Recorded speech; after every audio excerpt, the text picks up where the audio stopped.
So good morning everyone and I welcome you all to Saurabh Pandey UPSC YouTube channel के अंदर। If you are preparing for civil service examination तो आप इस चैनल से जरूर से जुड़ें and download Saurabh Pandey CSE app से आपको डाउनलोड कर सकते हैं। आज सैटरडे है और सैटरडे को जो टॉपिक्स हम लोग डिस्कस करेंगे एडिटोरियल के अंदर इंडियन साइंस मैनेजमेंट एक टॉपिक है, ओपन एआई एंड चैलेंजेस।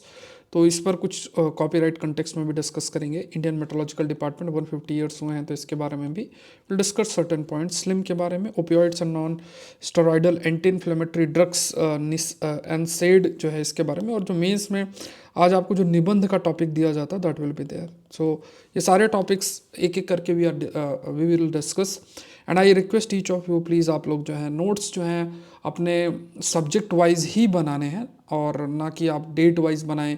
और जो भी नोट्स हैं उनको ऐसा करंट अफेयर्स के नाम पे नहीं बनाने हैं आपको। जो भी स्टैटिक सब्जेक्ट्स मान लो साइंस है, पॉलिटी है, ज्योग्राफी, इकोनॉमी, जो भी सब्जेक्ट्स हैं उन्हीं के साथ उस सब्जेक्ट के एडवांस करंट अफेयर्स को अटैच करके पढ़ना है। तो ये एक बैलेंस रहेगा। देखो स्टैटिक के बिना भी चीज़ें रेलिवेंट नहीं है और इन टॉपिक्स के बिना भी स्टैटिक रेलिवेंट नहीं है, दोनों चीज़ों को लेकर चलना है। तो ये एक अच्छी स्ट्रैटेजी रहेगी और आपके लिए काफ़ी हेल्पफुल भी रहेगा। आज का निबंध का टॉपिक है, इसमें अगर जो लिखे के भेजेगा आप लोग Saurabh Pandey UPSC Telegram channel के अंदर आप लोग सेंड जरूर से करना। इसको अच्छा राइटिंग स्किल चाहिए, थॉट प्रोसेस चाहिए। अगर कोई इस आंसर पे, इस टॉपिक पे जो लिख सकता है तो मतलब अच्छा है अगर आप ऐसे टॉपिक्स पे लिख सकें। तो one who sees in action in action in action is intelligent among man, ये भगवत गीता का कोट है। तो इसको समझ के और 1000 शब्द लिखना बहुत चैलेंजिंग टास्क है। देखो ऐसा टॉपिक्स देने का मतलब सिर्फ यही है कि आप थोड़ा सा जो है ऐसे टॉपिक से यूज टू हों, क्योंकि अगर आप इस निबंध का पेपर देखें तो उसमें पहला जो पोर्शन आता है उसमें जो पहला सेक्शन आता है जिसमें 4 टॉपिक्स मेनली फिलोसफिकल टॉपिक्स ही होते हैं। तो ऐसे टॉपिक्स अगर आप गो थ्रू होते रहेंगे तो वो टॉपिक्स आपको ईजी लगेंगे। और सौरभ पांडे UPSC.com वेबसाइट पे जाके आपको पूरा कंपाइलेशन ऐसे के टॉपिक्स का भी मिल जाएगा। At the same point of time जो मेरे क्वेश्चंस दिए जाते हैं आप लोग के लिए उसका कंपाइलेशन मंथली वाइज भी आपको मिल जाएगा। तो आप लोग उन क्वेश्चंस को लेकर प्रैक्टिस कर सकते हैं और PDF फॉर्मेट में आप प्रिंट आउट लेके अपना प्रैक्टिस करो, लिखने की आदत डालो, ठीक है। बाकी जो आप स्टैटिक लेवल पे अपनी तैयारी कर रहे हैं उसको करते रहें। तो ये आपका टेलीग्राम चैनल है सौरभ पांडे UPSC करके, तो इसको भी हिस्सा आप जरूर से बने, सारी अपडेट आपको मिल जाएगी। इस ऐप को डाउनलोड करना है। कोर्सेज के बारे में जानकारी के लिए इस वेबसाइट पे जाके सौरभ पांडे UPSC.com पे जाना है। और अभी प्रीलिम्स एडवांस करंट अफेयर्स का जो मैंने प्राइस अभी रिड्यूस हो चुका है, ऑलमोस्ट 60% का ऑफ है। तो 14th टेस्ट जो है वो आपका शेड्यूल्ड है कमिंग संडे को, मतलब कल आपका रात को 9 बजे 13 टेस्ट हो चुके हैं। 13 टेस्ट का PDF भी मैंने डाल दिया, रिजल्ट आज आपका अनाउंस हो जाएगा, ठीक है। So let's start with the first topic, the problem with the India science management. देखो इस चीज़ को समझने के लिए, जैसे जो जो पॉइंट्स इसमें दिए हैं उसको समझने के लिए थोड़ा कंटेक्स्ट भी ले लेते हैं तो और अच्छा रहेगा। देखो सबसे इंपॉर्टेंट पॉइंट जो that we have to understand, एक चीज़ जो बहुत मैटर हमारे लिए करती है वो ये है कि जो ये 4th इंडस्ट्रियल रिवोल्यूशन है, दिस 4th इंडस्ट्रियल रिवोल्यूशन ये आपका टेक्नोलॉजी बेस्ड है। It is basically technology based.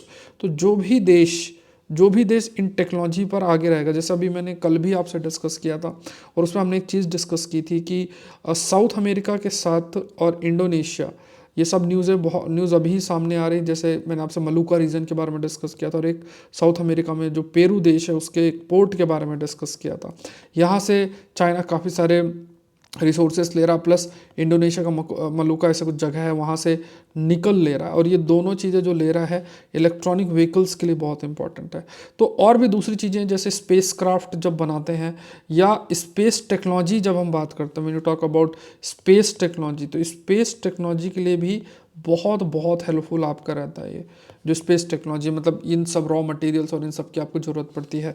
तो ऐसी स्थिति में कहने का क्या मतलब है कि एक तरफ जब हम साइंस की बात करते हैं कि ये जो एरा है वो एरा बेसिकली ऐसा एरा है जहाँ पे जो साइंस में डोमिनेट करेगा वो विश्व को डोमिनेट करेगा। तो यहाँ पे एक रॉ मटेरियल वाला तो डिबेट हम लोग करते रहता है।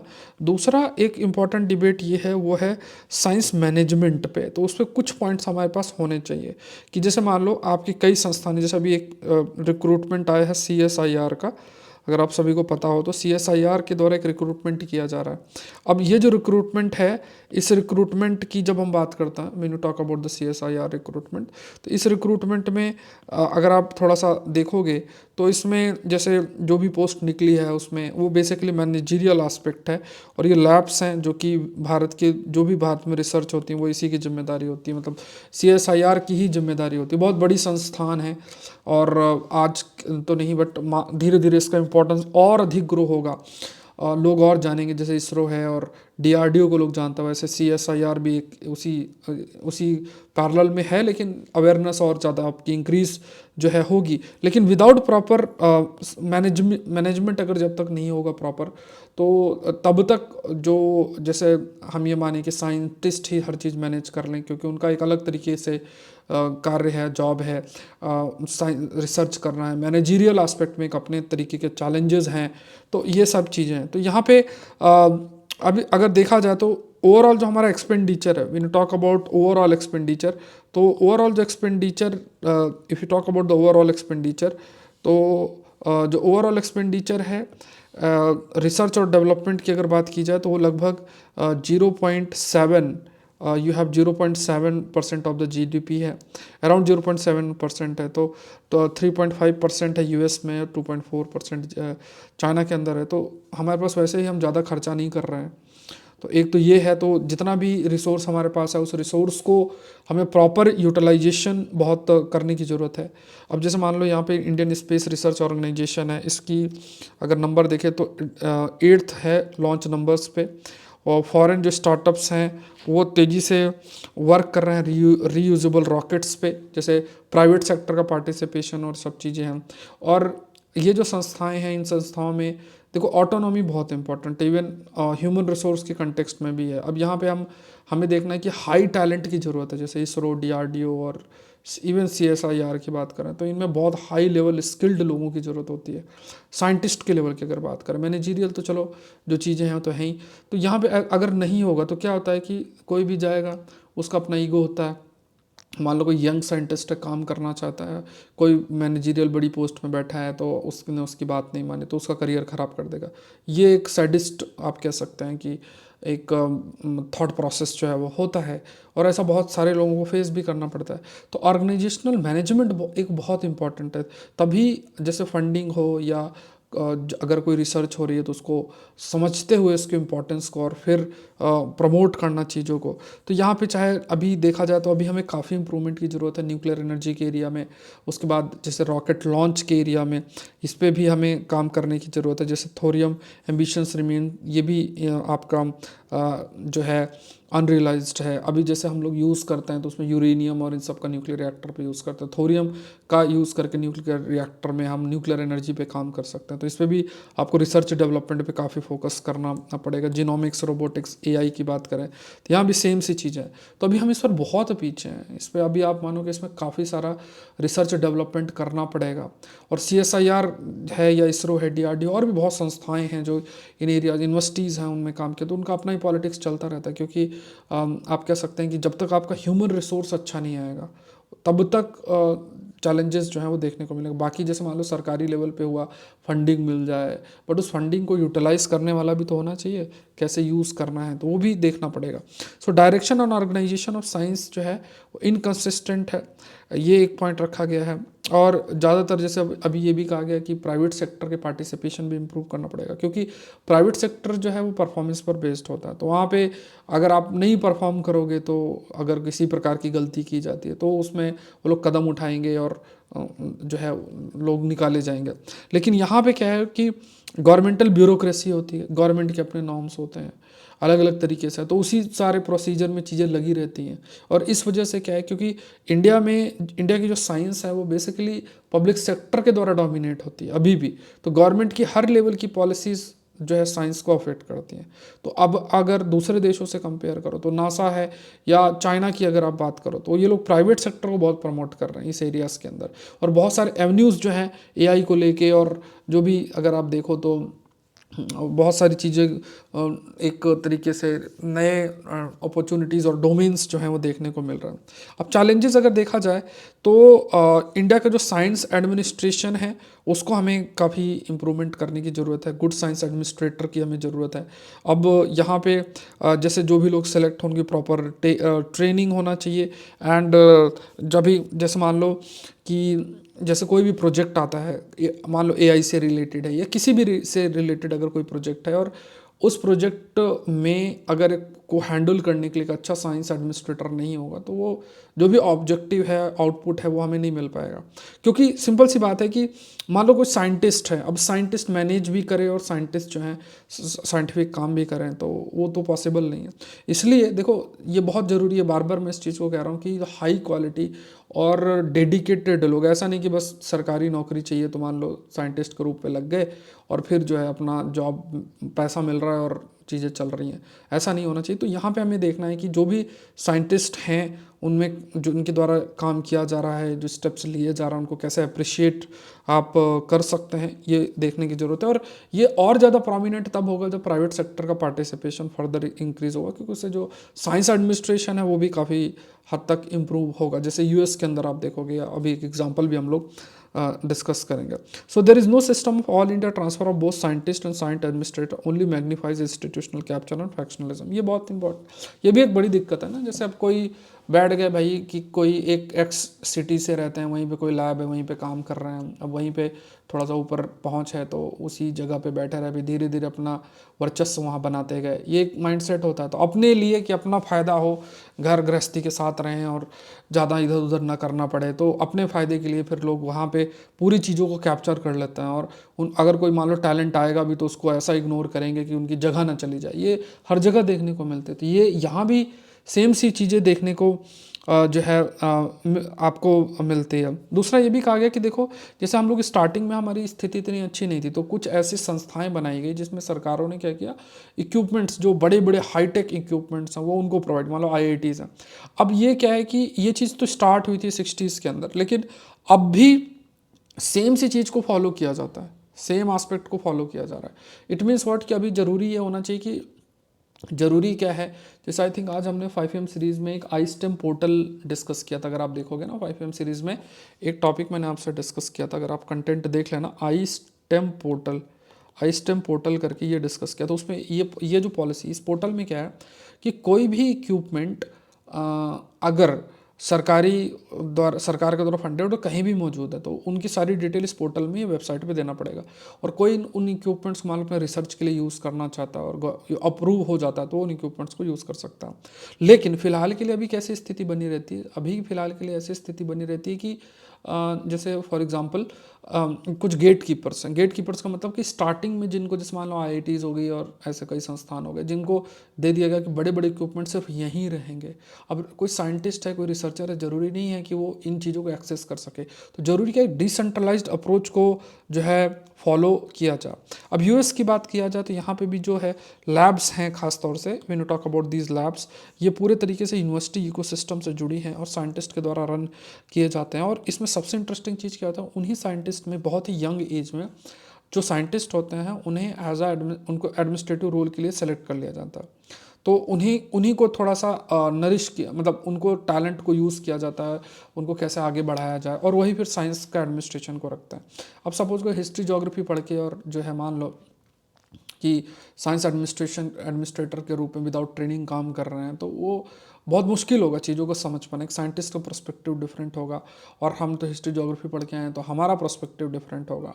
तो वो चीज़ें कैसे मैनेज की जाएंगी एडमिनिस्ट्रेटिव लेवल पे। तो यूएस में एक सिस्टम जो फॉलो किया जाता है वो है कि जो साइंटिस्ट हैं उनको ट्रेन किया जाए और वो अपना एडमिनिस्ट्रेटिव रोल जो है प्ले कर सकते हो। तो इस चीज़ को हम फॉलो कर सकते हैं। Let's move to the next, the case of established law lagging behind new technology. देखो ये टॉपिक भी अगर if you talk about it ना, तो यहाँ पे जैसे आर्टिफिशियल इंटेलिजेंस और जैसे मान लो एआई और चैलेंजेस, ऐसा कोई प्रश्न अगर आपका बनता है साइंस टेक में, आप नोट कर सकते हो। तो एक दो आर्गूमेंट्स लेकर चलना, बाकी इन्होंने बहुत सारे, इन्होंने ये कहा, उन्होंने वो कहा, इस टाइप की चीज़ें इसमें हाईलाइट की गई। देखो हमेशा आपको ध्यान में रखना है कि जैसे मान लो कोई कंटेंट आप करते हो तो उसमें हमें क्या काम का है वो देखना जरूरी है। मान लो इसी आर्टिकल को आधे घंटे समझा दिया जाए तो आप भी रीड कर सकते हो, लाइन टू लाइन है, बट कंटेंट हमारे लिए कितना काम का वो देखना है, ठीक है। तो वो उस हिसाब से पॉइंट्स पर थोड़ा सा फोकस करना चाहिए, सिर्फ उतना ही देखना चाहिए। अब जैसे मान लो कि आज के समय में आपने भी देखा होगा, सुना भी होगा कि आर्टिफिशियल इंटेलिजेंस जो आपका डेवलप हुआ उसमें आप इवन मैंने कई लोगों से डिस्कस भी किया कि लोग पीएचडी करते हैं ना, तो पीएचडी में भी मान लो चैट जीपीटी है, तो उसमें क्या करेंगे कि कोई अपना जो भी पीएचडी का टॉपिक है उसको डाल देंगे, डालने के बाद उसमें कंटेंट लेंगे, उसमें कुछ थोड़ा बहुत चेंजेस करेंगे और वो अपना जो एक बनाना पड़ता है रिसर्च का पूरा जो पीएचडी के लिए सबमिट थीसिस बोलते हैं, तो उसको जब सबमिट करना होता है तो उससे उसको उसका कंटेंट चैट जीपीटी से बना रहे हैं। अब आप खुद सोचो, अच्छा चैट जीपीटी भी कहीं से तो कंटेंट ले रहा होगा, ऐसा तो नहीं अपने मन से ले रहा होगा, उसका डेटा भी तो पूरे वेबसाइट इंटरनेट से कहीं ना कहीं से तो एक्सट्रैक्ट करके और उसको पूरा अरेंज करके और फिर चीज़ें की जा रही हैं। तो देखो सबसे बड़ी चैलेंज यही है कि अब मान लो एक छोटा सा एग्जांपल लेते हैं कि न्यूज़ का एग्जांपल ले लो, तो यहाँ पे कोई एक वेबसाइट हो जाए, एक वो वेबसाइट एआई बेस्ड हो और वो न्यूज़ इधर उधर से लेके और एक न्यूज़ प्रोवाइड कर दे, तो हम क्या करेंगे, सपोज करो कोई एक वेबसाइट एक्स है, अब एक्स में उस कंटेंट को, जो एक्स वेबसाइट है उस कंटेंट को क्रिएट करने के लिए उसने जर्नलिस्ट रखे हैं, बहुत सारा स्टाफ रखा है, सब कुछ है उसका, तब वो जाके उस वेबसाइट में कंटेंट क्रिएट कर पाता है। अब एआई बेस्ड ने क्या किया, सिर्फ 100 वेबसाइट से कंटेंट लेकर अपना क्रिएट कर दिया। तो अब यही तो चैलेंज है, ऐसे बहुत सारा कंटेंट है जिसमें किसी का राइट है, बट उस राइट का मतलब बाईपास करके और उस कंटेंट को अपने कमर्शियल पर्पस के लिए यूज़ किया जाता है। जनरली सपोज करो कि अगर मेरे द्वारा कोई चीज़ लिखी गई, मान लो मैंने कुछ चीज़ लिखी है, तो मैं उसका कॉपीराइट करा लूँगा, कॉपीराइट कराते ही कोई उसको कमर्शियल पर्पस के लिए यूज़ नहीं कर सकता, लेकिन ओपन एआई में तो ऐसा हो ही रहा है। तो ये बहुत बड़ा चैलेंज है कि अगर सपोज करो कि जो एआई बेस्ड सिस्टम है, ये एआई बेस्ड सिस्टम हर एक जो लेवल पे रिसर्च और डेवलपमेंट की जा रही है, आर&डी की जा रही है, वही रिसर्च एंड डेवलपमेंट पे जो बहुत सारे प्रयास हुए हैं, वहीं से कंटेंट को एक्सट्रैक्ट करके, कॉपीराइटेड कंटेंट को एक्सट्रैक्ट करके और अपने लेवल पे यूज़ करके कमर्शलाइज किया जा रहा है। तो इसी के खिलाफ जैसे मान लो न्यूयॉर्क टाइम्स ने इसने केस भी किया है, माइक्रोसॉफ्ट फॉर कॉपीराइट इन्फ्रिंजमेंट के लिए केस भी आपका किया। अब एनवाईटी मतलब न्यूयॉर्क टाइम्स ने क्लेम भी क्या किया है, क्लेम किया है कि ये जो कंपनी है ये इन्फॉर्मेशन मल्टीपल सोर्सेज से लेती हैं और अपना एआई प्रोडक्ट जो है वो डेवलप करता है। ओपन एआई का ने क्या आर्ग्यू किया है कि ये जो कॉपीराइटेड कंटेंट है इनका इस्तेमाल सिर्फ इसलिए किया जाता है कि हम अपने एआई को जो है ट्रेन कर सकें, एंड और ये कहा गया कि ये चीज़ परमिटेड है, फेयर यूज़ कंटेक्स्ट में ये चीज़ परमिटेड है, मतलब कॉपीराइट कंटेक्स्ट में भी देखा जाए तो एक क्लॉज होता है फेयर यूज़ पर्पस के लिए। इनका ये कहना है कि मतलब if you talk about these open AI का ये कहना है कि फेयर यूज़ पर्पस के लिए है, कि मतलब किसी अच्छे पर्पस के लिए अगर हम यूज़ कर रहे हैं तो हम इवन कॉपीराइटेड कंटेंट का भी इस्तेमाल जो है वो कर सकते हैं।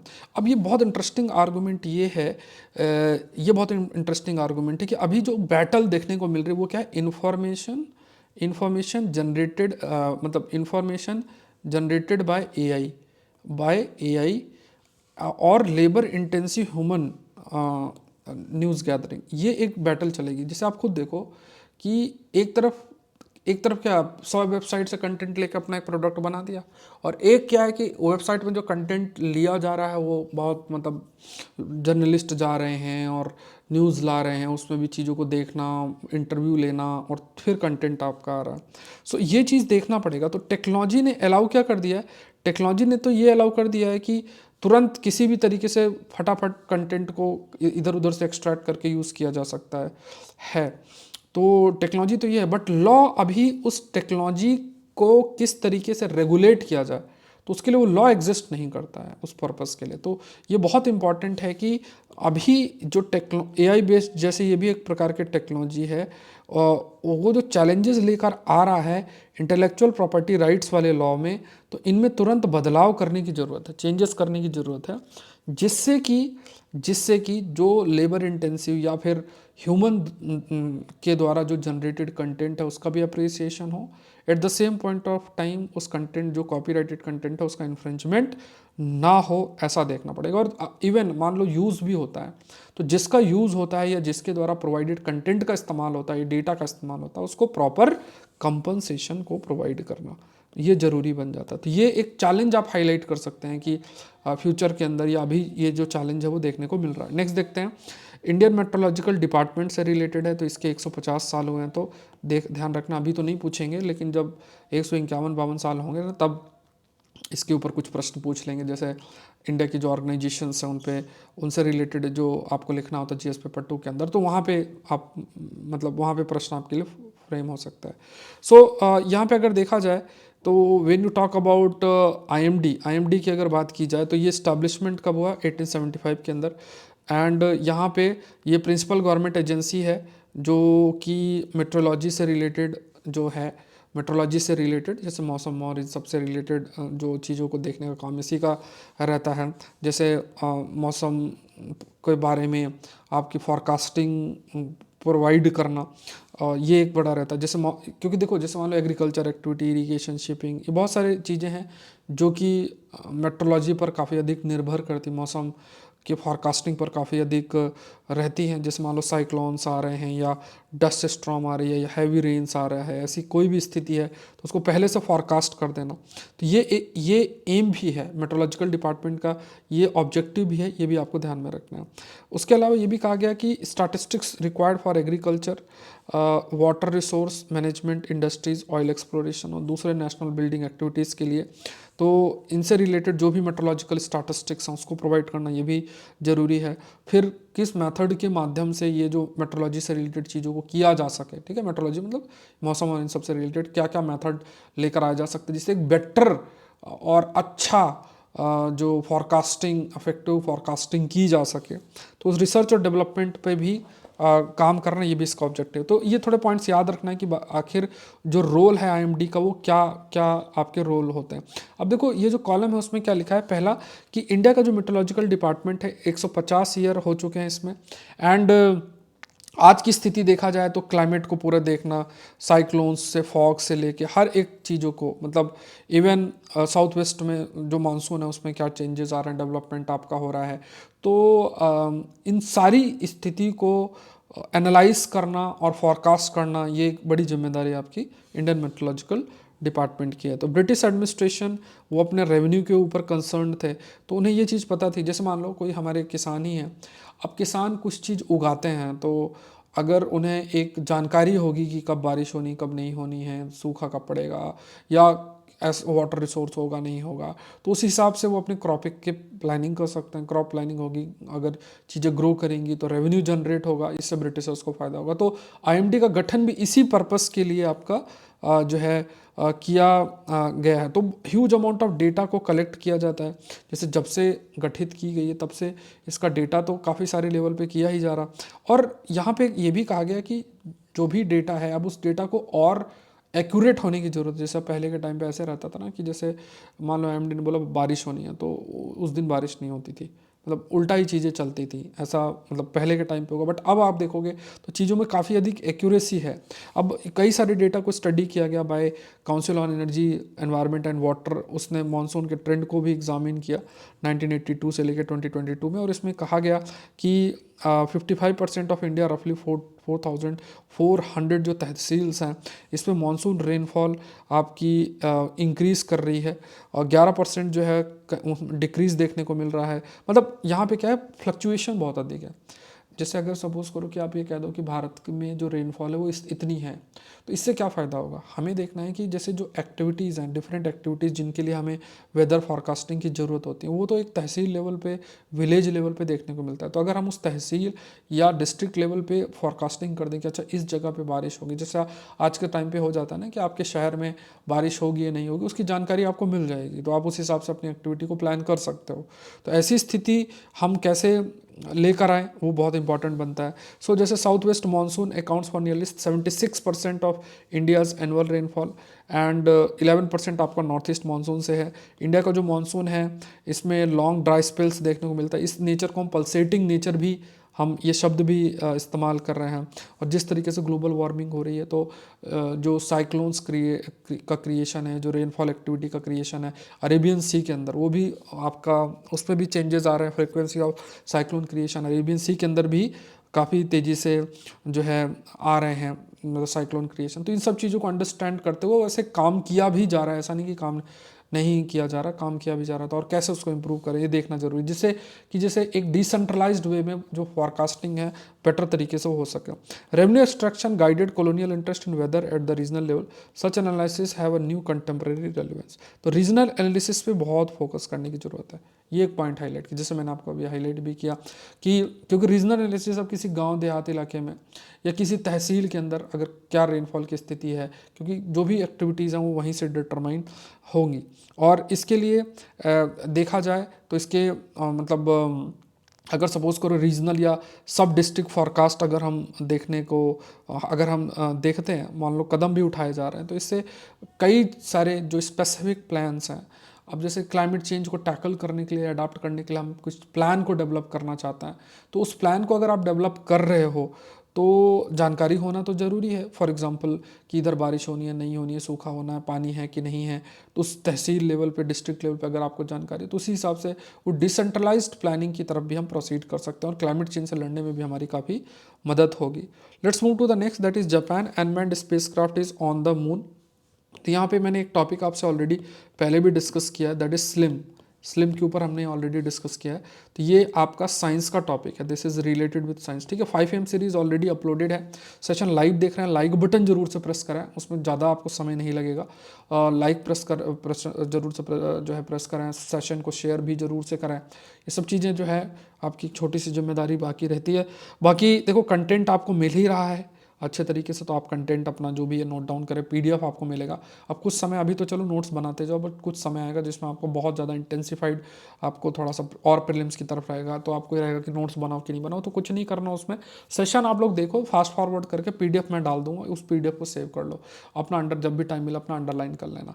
तो ये करना जरूर से, मतलब ऐसा नहीं कि आप छोड़ दो 1.5-2 महीने की, तो पूरी मेहनत जो लास्ट 6-7-8 मंथ में आपने की वो बर्बाद हो जाएगी। तो ये थोड़ा सा इस चीज़ को ध्यान में रखें, क्योंकि जब भी मान लो खाना खाते हो कुछ करते हो तो फ़ोन में चला दिया, स्पीड थोड़ा बढ़ा दी और कंटेंट सुन लिया, और उसका पीडीएफ आपके पास है तो उस पीडीएफ को सेव कर लिया उस टाइम पीरियड में, तो वो थोड़ा सा आपको मदद करेगी, काफ़ी चीज़ें जो है मदद। फिर आपने लैपटॉप में डाउनलोड करके हाईलाइटर से हाईलाइट करके अपना पढ़ लिया इस तरीके से। चलो, smart lander for investigation, investigation moon इस स्लिम का फुल फॉर्म है, ये फुल फॉर्म भी आप याद रखना। देखो, smart lander for investigation moon, इसके फुल फॉर्म से इसका काम का पता चलता है। मतलब स्मार्ट लैंडर, जैसे अगर आप देखोगे तो जैसे सपोज करो अगर मून का सरफेस है, अगर if you have moon surface, suppose ये अगर मून का सरफेस है, तो ये अगर मून का सरफेस है, यहाँ पे अगर जो है लैंड करता है ना, लैंड करेगा, तो लैंड करने के बाद क्या होगा, तो जो लैंड करेगा उसके लिए हम शब्द यूज़ करते हैं lander, we use the term lander. और एक रोबोट सा निकलता है, उसको बोलते हैं रोवर। तो सैंपल को कलेक्ट करना, तो यहाँ पे क्या है कि ये स्मार्ट लैंडर है। स्मार्ट लैंडर मतलब स्पेसिफिक प्रिसाइज लोकेशन में लैंड करना, सैंपल कलेक्ट करना और अर्थ तक लेकर आ जाना।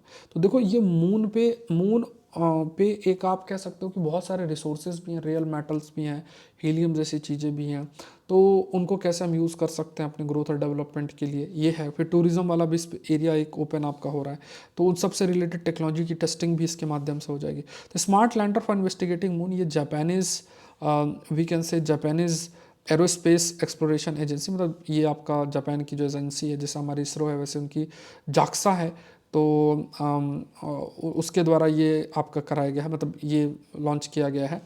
एंड इसका एम क्या, lunar landing technique, accurate lunar landing technique by small explorer. तो सबसे इंपॉर्टेंट इसका काम यही है कि लैंड करना प्रिसाइजली और फिर मून को एक्सप्लोर करना, ये सबसे इंपॉर्टेंट है। तो स्लिम, ये स्मॉल स्केल एक्सप्लोरेशन लैंडर जो है डिज़ाइन किया गया पिन पॉइंट लैंडिंग के लिए, ये शब्द आप याद रखना, पिन पॉइंट लैंडिंग के लिए ये डिज़ाइन आपका किया गया कि कहाँ पे, मून सरफेस के लिए। एंड फिर ये भी हाईलाइट किया गया, तो इससे जो टेक्नोलॉजीज़ हैं उन टेक्नोलॉजीज़ की भी बहुत अच्छे तरीके से टेस्टिंग आपकी हो जाएगी, टेक्नोलॉजी की बढ़िया तरीके से टेस्टिंग हो जाएगी कि लो ग्रेविटी, मतलब क्योंकि मून की ग्रेविटी अर्थ से 1/6 है, तो लो ग्रेविटी एनवायरनमेंट में वो कैसे वर्क कर सकता है। फिर साइंटिस्ट भी अपना एक्सप्लोर करने के लिए कदम जो उठाना है वो भी अपना कर सकते हैं। फ्यूचर जो भी आपके मून के मिशंस हैं, उन मून के मिशंस के लिए भी ये काफ़ी हेल्पफुल रहेगा। तो ये लॉन्च आपका कब किया गया था, 6 सितंबर 2023 को आपका ये लॉन्च किया गया था, और लैंड कब किया है, अभी परसों ही मतलब कल ही लैंड किया, 19 जनवरी 2024 को इसने लैंड किया। ठीक है, ये ध्यान में रखना। इसके ऑब्जेक्टिव्स भी आप याद कर लेना।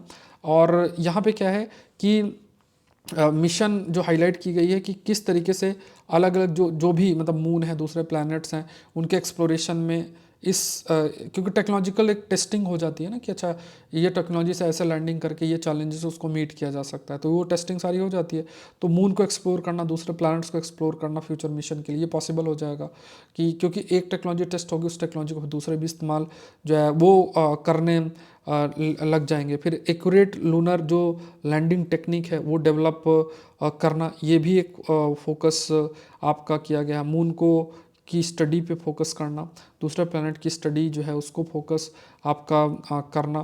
फिर फ्यूचर जो साइंस एक्सप्लोरेशन मिशंस हैं उसको फैसिलिटेट आपका करना, ये सारी चीज़ें, तो ये सब ऑब्जेक्टिव्स आपको याद रखने हैं। These are linked, these are related with we can say with the SLIM mission, आप इसको लिंक कर सकते हो। अब इसमें देखो कुछ फीचर्स भी, आजकल यूपीएससी का ट्रेंड हो गया है ना कि ये लोग फीचर्स भी पूछ लेते हैं, तो ये फीचर्स मैंने कुछ ऐड कर दिए हैं, आप देख लो कि इसका जैसे क्यूबॉइड 2.4 मीटर इसकी इन हाइट है, और इसका 2.7 मीटर अक्रॉस, 1.7 मीटर डीप, मतलब ये इतना ड्राई मास है इसके अंदर। पूरा फुली लोडेड मतलब सारे पेलोड और सब मिला के उसका अगर देखोगे तो 710 केजी वेट है। और प्रोपेलेंट टैंक है उसी के अराउंड इसको बनाया, प्रोपेलेंट टैंक जिसमें वो सारा फ्यूल प्रेजेंट है, तो ये है। फिर उसके बाद इसमें थिन फिल्म सोलर सेल्स भी हैं, लिथियम आयन बैटरीज भी हैं। आजकल लोग कहते हैं अरे लिथियम आयन बैटरी से ट्रक नहीं चलेगा, यहाँ तो आप खुद देखो ना मिशंस मून तक जा रहे हैं, तो ये सारी चीज़ें।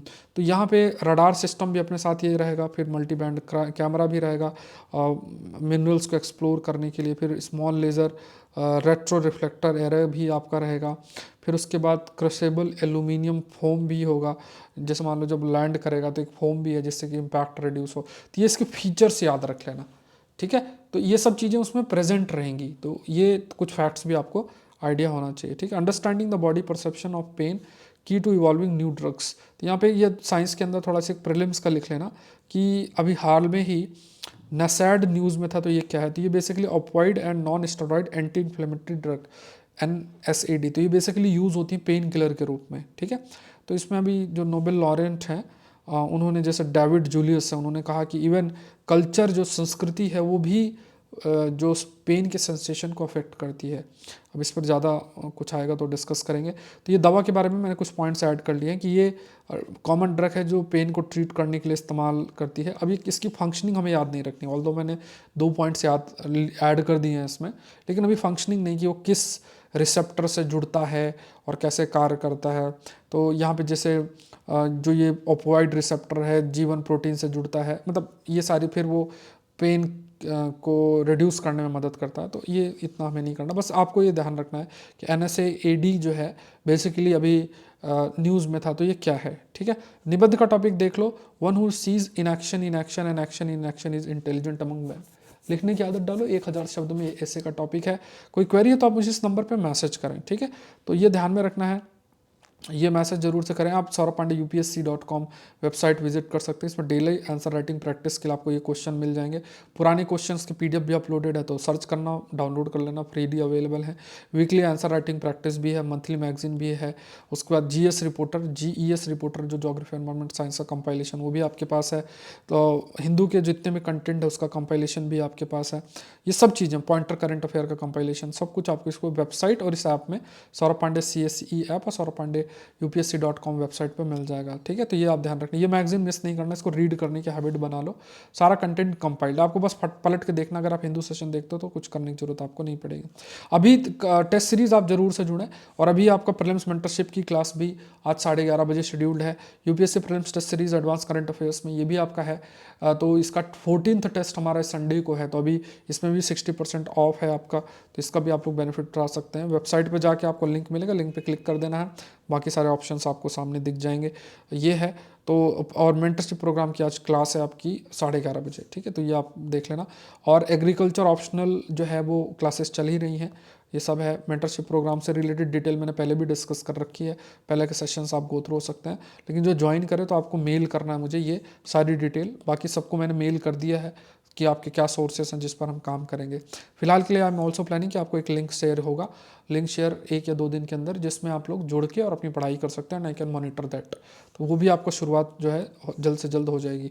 तो ये सब लोग जो इसका हिस्सा हैं वो सब आप लोग ज्वाइन कर सकते हैं, ठीक है। सो आज के लिए इतना ही, मिलता है नेक्स्ट सेशन के अंदर। सेशन को लाइक करें, चैनल को जरूर से सब्सक्राइब करें। Thank you everyone, thank you.